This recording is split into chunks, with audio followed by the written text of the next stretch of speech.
thank you for agreeing to talk to us, first of all. And yeah, sorry, I was having technical problems.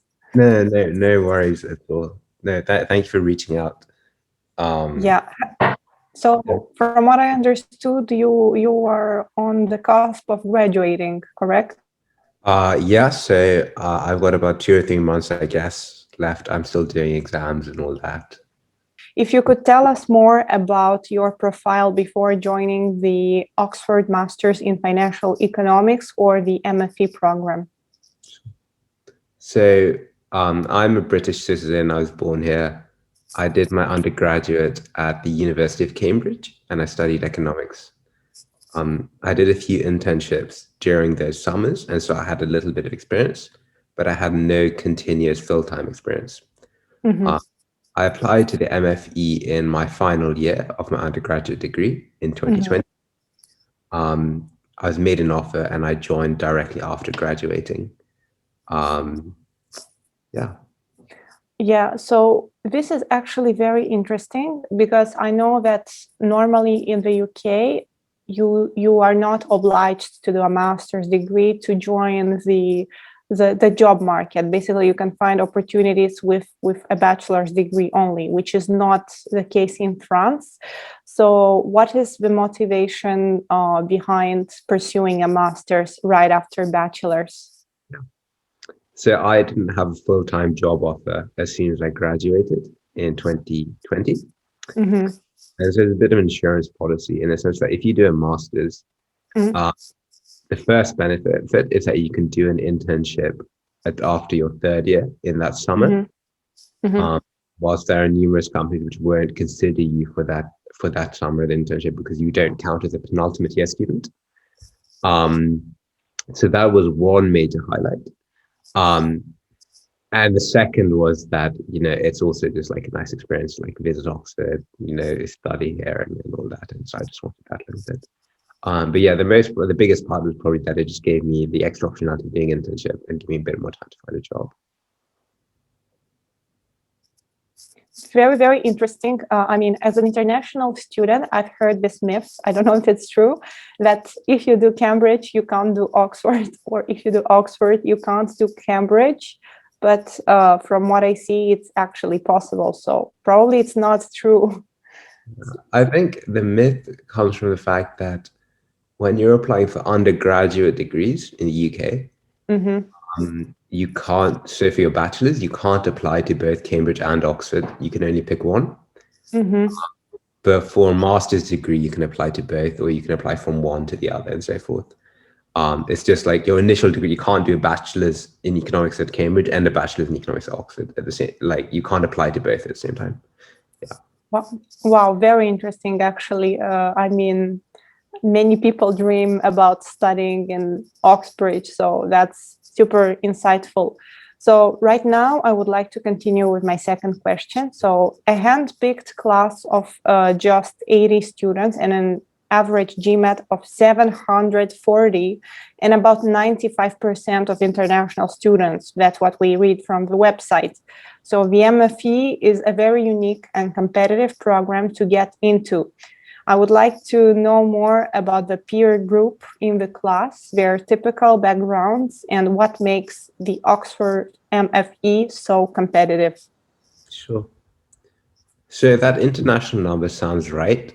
The only thing I would emphasize is that a lot of those international students might have done their undergraduate degrees in the UK. So you'd still be classified as international, but a lot of them are actually like that you wouldn't be able to tell. For instance, almost everyone is pre-experienced. So almost everyone has no full-time experience. So it's not the same as other kind of master's programs in that regard. And obviously people are very intelligent. People have come from really good universities, both from the UK and the US. So there's a few Cambridge and Oxford people in my year. But there's also some students from Harvard, Wharton, and kind of top US universities who come over as well. What makes it so competitive?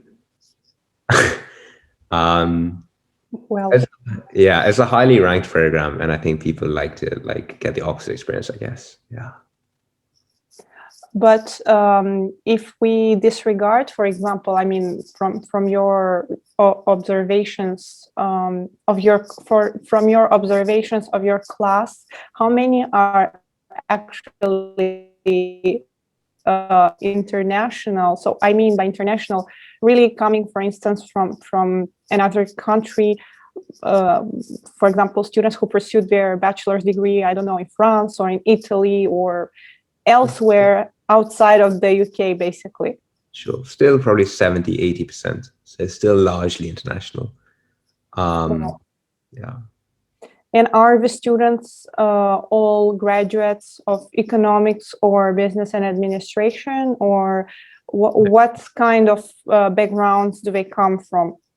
Sure. There's a variety. Most people tend to come from STEM classifications, so say engineering, mathematics, and the sciences. And then there's a few who come from economics and businessy backgrounds. As far as I am aware, and I don't know if this is empirically proven, there aren't many students from liberal arts backgrounds. So people who say studied history or languages or something, but then again, that might be because they don't apply. I don't know. Very interesting, actually. So now I would like to hear about your application strategy while applying to the program, your interview experience with the program, and also which other programs did you apply to? Sure. So there are 3 rounds in which you have to apply for the MFE, split across a year. I think the first one closes in, I think, January. The second one closes, I think, around March.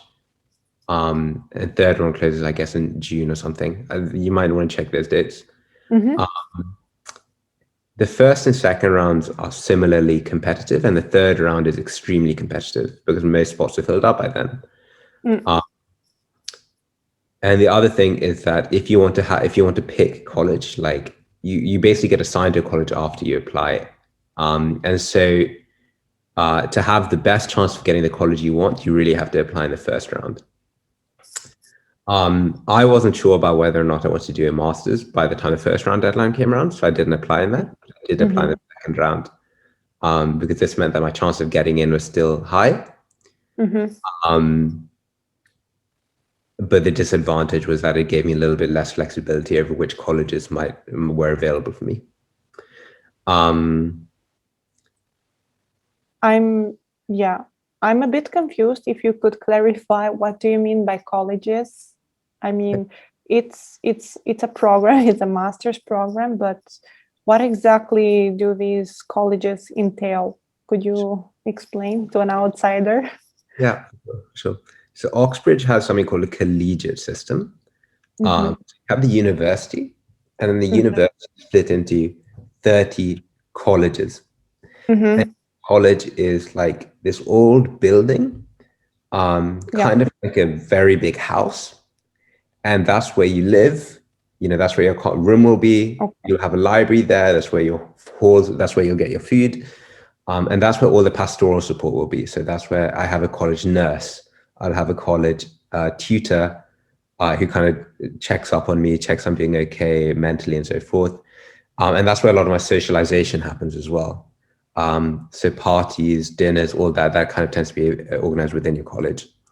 But then the university itself is responsible for all your teaching. So all of my lectures are in the university. All of my supervisions are in the university. It's just all my living experience is within my college. And because there are 30 different colleges, these differ in the kind of living experience, right? So some colleges will have more modern accommodation, like nicer bedrooms, nice like ensuite bathrooms. Some colleges will have better kind of like, I don't know, visual facilities. Like some of these are really, really beautiful. If you have a moment, you should Google Balliol College or Magdalen College. Like these just seem like extremely beautiful places to live. And some colleges also offer more generous scholarships. So for instance, St. Catherine's College offer a scholarship called the Hill Scholarship, which offers full tuition fee reimbursement to very promising to very promising students from kind of the USSR. So how does the college actually add value to the overall experience? Yeah. It makes for a very kind of close-knit living community, right? Like the university is really big. There's probably tens of thousands of students. But within your college, there's maybe 2,000 or 3,000 students. Within my year at my college, there's maybe 6 or 7 other MFE students. And in the whole year, there's probably only around 200 students. And so it just makes it a lot easier to kind of feel like you're part of a community, to get to know people really well. And that is really nice. And the second thing is the collegiate system is something that's exclusive to Oxford. No other university in the world do this kind of thing. And it's just nice, like being able to live in very old quarters, having that community, having pastoral teams who are there just to be pastoral teams. Like your college tutor is never ever going to get involved in your studies. You'll always just care about your mental health, your physical well-being.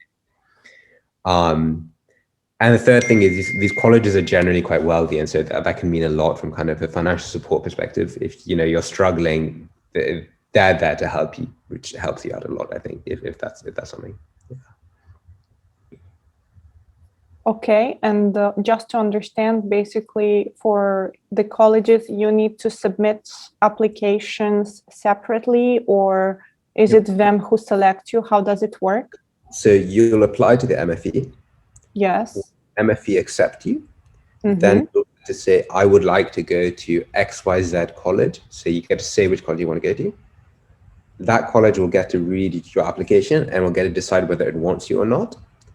And if it doesn't want you, then you'll be randomly allocated to one of the other colleges. Once you have an offer at the MFE, you will get placed in a college. Like, it's a guarantee. It just might not be your college of preference. Okay. Yeah.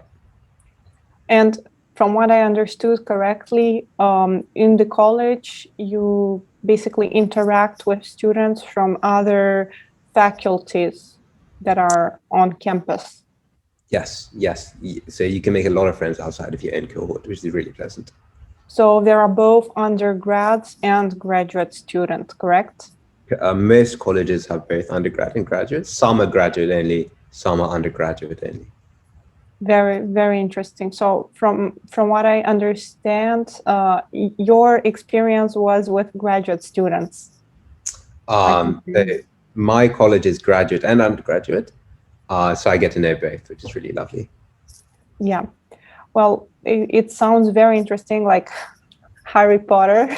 Yep. Very unique. I haven't heard about this, but it's very insightful what you've shared with us.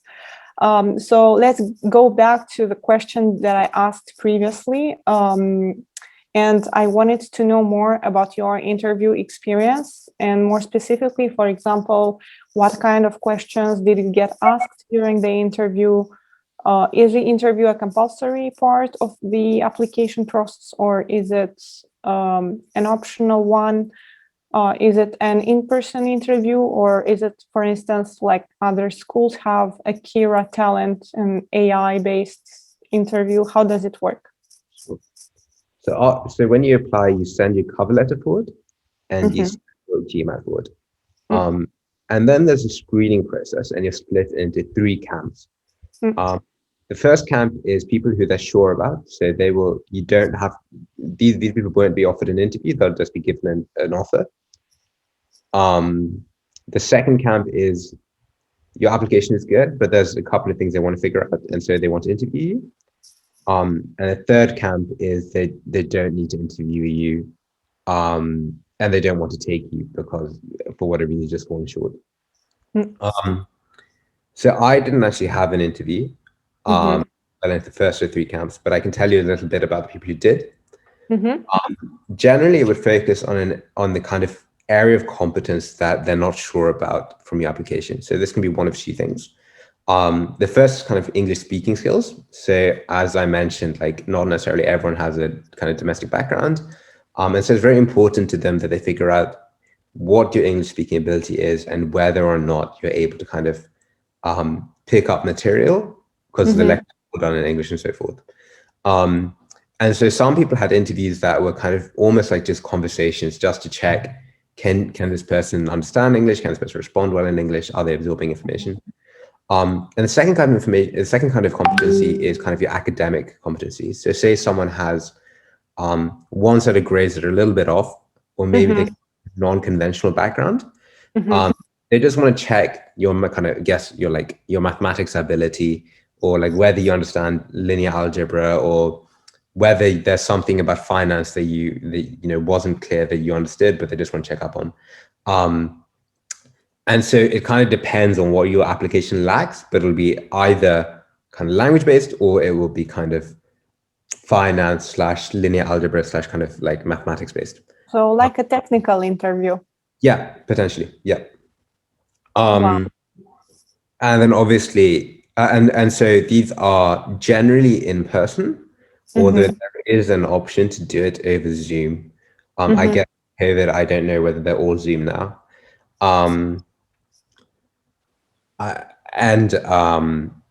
Obviously you're speaking with someone, there's no AI bot or anything as far as I'm aware. And obviously for the third group, at that point, you haven't got the offer, and so you just move on to other things. Very, very interesting. So right now, I would actually like to ask you more details about the program. So financial economics is an interesting nomenclature for a master's program, especially that most of other programs are simply called Masters in Finance. What makes the program unique? And if you could tell us more about the program structure, duration, curriculum, and key focus areas. Thank you. So the difference between this program and most others is it's very theoretically oriented. So for the first 2 terms, there's almost no practical formal teaching. In the final third term, you do these electives, which do have certainly a practical orientation. It's called financial economics because like finance is built on the theory of economics, and so it's very important that you understand both to get a real firm grip. The goal of this program isn't really to, in a bank or wherever you work, you're going to get taught how to apply things. It's really to understand, the purpose of this program is really to understand where those theories come from, right? Like, why is it that we use the option pricing theories we do? And to understand that, you've really got to get a very firm grip on that kind of those foundations, the theoretical grounding of that. So the program in the first 2 terms has 4 different modules: asset pricing, corporate finance, financial econometrics, and economics. Asset pricing is all about deriving kind of state pricing, thinking very fundamentally about why securities are priced the way they are. Corporate finance is all about understanding why companies make the capital allocation decisions they do and how they go about kind of analyzing different situations. So really understanding from a theoretical position, where is something like the cost of capital actually derived from? Like, how do you actually get to that from just theoretical inputs purely? And why is it the way it is? Why do we care about it? Financial econometrics is all about using data to kind of either forecast things in the future or understanding what data has been telling you in the past. And so in this program, we get to learn how to code in Python, and we do a lot of kind of heavy machine learning, artificial intelligence, that kind of stuff. And economics is a bit of a subset, but it's kind of like just a basic foundation in microeconomics and macroeconomics. And that is actually taught by the Faculty of Economics. And it's a bit more standalone, but it's still very useful to know nonetheless. And then in the final term, it all comes together with 5 different electives, which are all practically oriented. So these are taught by people who are practitioners or who have had close to practical experience. So for instance, right now I'm taking a module called Mergers and Acquisitions that is taught by Colin Mayer and Tim Galpin, who are both the complete visionaries in that region. And I also take one called Real Estate and Real Assets, which is taught by Andrew Baum, who's again very well published and does a lot of investing work on his own. And so the reason it's called financial economics is because it's not quite a master in finance course, because you're not just getting a practical foundation, but it's not called a master in economics because you're not just getting a theoretical foundation in economics. you're kind of getting a mixture of the both. And this is probably what makes it such a challenging degree, because you have to be able to do both pretty well in order to kind of do well. Okay, and I'm curious, because you mentioned it's very theoretical. What are the typical career paths, or I don't even know how to call this, because maybe some students decide to pursue a PhD, but what are the typical exit opportunities, we can call them, after the MFE? Yeah. So actually, the majority of people do go and work. There's maybe 1 or 2 students amongst the cohort who decide to go and do further academia. Typically, if you do decide, and if you do well in your exams and such, you will get to stay within a side business school. So side business school will fund your PhD, and you get to continue in that regard. Of the people that choose to work, roughly 2/3 tend to enter the world of finance, so investment banking, sales and trading, and so forth. And a smaller minority will then go into consulting and other such roles. Most people are joining the sell side, obviously, but there are always a few, maybe 3 or 4 students who find a job on the buy side and go directly onto that. Okay, so you can also learn about trading and market finance in the Master of Financial Economics. Yeah. I presume that's going to happen during the electives part, yes, correct? That's absolutely correct. If you want to learn about trading, you would learn mostly about that during the electives. You will get a brief kind of theoretical introduction to it during asset pricing, but yeah, really during the elective term. Okay, and what are some of the experiential learning opportunities that the program provides? And did you participate in any of these? Yeah, so there are a few master classes which run alongside the program in the first 2 terms. So for instance, there's a finance lab, which is oriented towards sell-side careers. And there's the asset management masterclass, which is oriented towards kind of buy-side careers. The finance lab is basically a series of around 24 lectures on evenings, which are taught by guest lecturers. So these are top quality guest lectures. Say we've had people come in from Goldman Sachs, kind of top private equity firms, Silver Lake, and so forth. All MDs and such, who kind of will walk us through a case study. So for instance, I think we've had GIC talk us through their investment in the City of London and explaining kind of what the rationale was, how they came to evaluation, how they manage it. In the asset management masterclass, this is 8 lectures long, and it's got all kind of like buy-side analysts and such. I took part in both of them. I particularly enjoyed the asset management masterclass, and there were some real superstars who came and taught us. We had kind of heads of trading, portfolio managers from top Tiger Cup funds, from top places like Fidelity, etc. And that's a very, very useful experience. There exist other masterclasses too. You can do consulting masterclasses, you can do venture capital masterclasses, all depending on what kind of career you want, and depending on how much time you have, because it is an intense degree. But yeah, there are plenty of experiential learning opportunities available. Okay. And how does the program integrate with the MBA at Side Business School and the larger Oxford University? What are the opportunities to collaborate with students and faculty outside of the MFE program? Yep. So the MBAs come along to some of the electives. So some of the electives are jointly taught, but we really don't interact with MBAs for the first 2 terms. And it is important to notice that the MBA and the MFE are very, very different courses, both in terms of the student profile.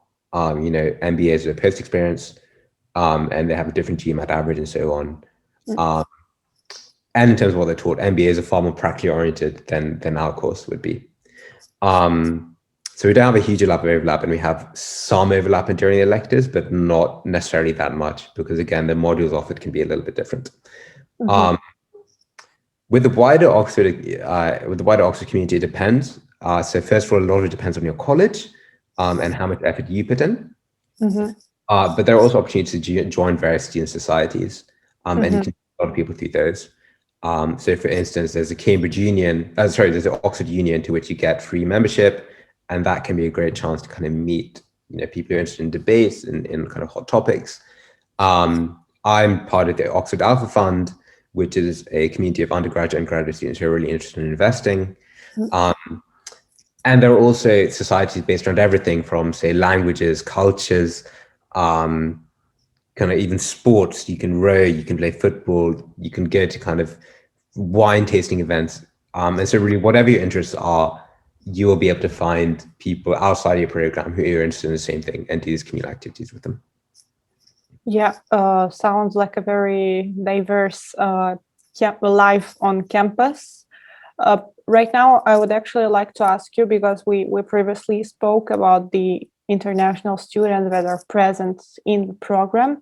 And I'm curious to know, where do these students end up working? I mean, geographically speaking, maybe you have some information regarding the post-employment opportunities and the countries in which MFE grads start their career in finance. Yeah, the majority of them start in the UK. So the nice thing about the MFE is that it affords international students pretty liberal visa rights. So I think you get, I'm not 100% clear on this, but I think like 2 or 3 years is guaranteed visa free. So you just need your company to sponsor you, and that's a really big friction that's moved out of the way. So the majority of students actually study in the UK, actually come and work in the UK. A few might go back to their home countries, but oftentimes that's that's you know, they have the opportunity to study in the UK, to work in the UK, but they turn that down. Yeah. Okay, and yeah, you previously mentioned that most go towards the buy side. Sorry, most go towards sell side. Yeah. Sell side. Sorry, I'm not majoring in finance. No worries. Yes. So right now, actually, I would like to ask you regarding the job search. I know that, for instance, in the UK, students need to start looking for internships/jobs very early. I mean, I think applications open in August or September, if I'm not mistaken. So, I mean, how does it work, the job search process? I presume you have companies who basically come on campus to organize job I don't know how are these called, job fairs, but how does it work? How does Oxford help you land your dream job? Yeah. So you're completely right that typically processes start off early, and there's a lot of correspondence from the MFE team even before you start saying, these applications are open, you need to start firing them off or you're going to be in trouble. And one of the things that I think MFE does really well is it has an outstanding careers team. There are people who are available. There's, I think, a team of 4 or 5 people who are available literally just for the AD students all day, all night, just to talk to you, get your process through. They can connect you with alumni. They can connect you with experts that have within these fields who really help you get geared up for interviews. It's completely astounding. You're right that a lot of like COVID is a weird time, and so it's not so much maybe this year, but typically, yes, you get a lot of exposure to employers, both through your master classes. So because in the finance lab, you know, when Goldman Sachs comes down, they bring down 4 or 5 analysts with them, and you can kind of mingle with them, and that helps from a networking perspective. But yes, there are more formal kind of on-campus events, dinners, and they're like, which make a huge difference because you meet someone, and they can typically fast track you through the process a little bit. And finally, there's the brand name of Oxford, which helps certainly.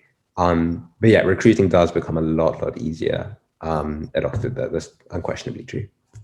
And I'm curious, because I don't know how the finance industry works in London, but I presume the MFE is one of the target programs in London. So you'll be among the people who will, let's say, have the highest chances to land the dream opportunity. Yeah, I think so. I think it'll help in that regard. Yes, for sure. It's definitely considered a target program. Yeah. So if it's not a secret, I mean, feel free to tell us if it's a secret, but going forward, what are your plans? Yes, I will be. I interned with a hedge fund the summer before I joined here, called D.E Shaw, and I'll be going back to them once I'm done. For a full-time offer? Yes. Yeah. Congratulations. Well, yeah, this is impressive. I cannot imagine how many rounds of interviews you did, but I'm sure it's very competitive. So right now, what kind of advice would you give to students looking to pursue their masters in the UK and specifically at Syed Business School? I'd say get a good GMAT score. That matters more than anything on your CV.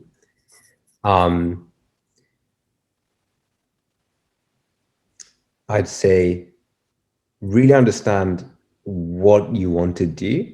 There's no point, it will come clear through the interview or through your cover letter if you're applying to a program you're not really interested in.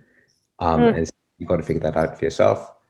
And the third thing is just apply. Like you don't know how it's going to work out until you shoot your shot. But yeah, I think the most important thing is to get a very good GMAT score for sure. Wow. Yes. Well, undoubtedly, because I mean, I've seen the average GMATs. It's incredible. It's very competitive. So yeah, I don't have any questions anymore. Thank you for your time.